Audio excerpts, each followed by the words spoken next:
তো গাইস, ছোটবেলায় আপনারা কে কে এরকম বিছালের মধ্যে ঘর বানিয়েছেন? এই যে দেখতেই পারছেন, এখানে আমার চাচাতো ভাই খালাতো ভাই ঘর বানাচ্ছে। আমরা ছোটকালে শৈশবে এরকম খেলা করছি। তো অনেকদিন পর দেখছি আমার চাচাতো ভাই এবং কি খালাতো ভাই ঘর বানাচ্ছে, এই জন্য ভিডিও করলাম। আবারে এই যে দেখতে পাচ্ছেন বিছালি, এইখানে এক পাল্লা, এখানে এক পাল্লা। তো এইখানে লিচু গাছ ছিল, লিচু গাছের তলে একটু গর্ত মতো হয়েছে, তো ওখানে সরিয়ে ঘর বানাচ্ছে। আমি এখন ঘরের ভিতর যেয়ে দেখাবো।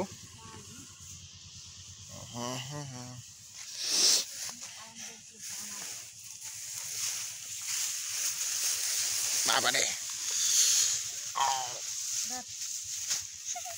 এই যে ঘরের ভিতর বিছালি আর কত বের করবি? মেলা বড় বানাবো না। আর এই যে মুখের জায়গা ছোট করে দিবি, বুঝলি?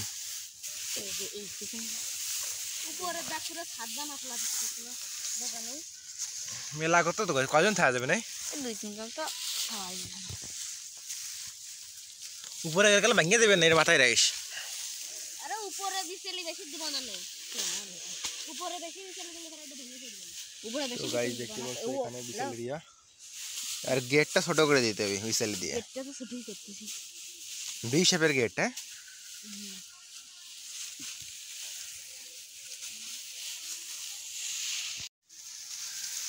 তো গাইস এই যে ঘর, এই যে খালাতো ভাই ঘর বানাচ্ছি। বিছালি দিয়ে ভরে দিবি না? আরে হ্যাঁ ছেড়ে দে, হাত দিতে দা আমি কি আমার হাঁটু মারি আরাম দাও তো না।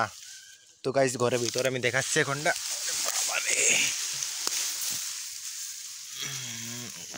করেছি যে এর মধ্যে আরো তো বের করবো, ভাঙিয়ে পড়বেন, বেশি বের করার দরকার নেই।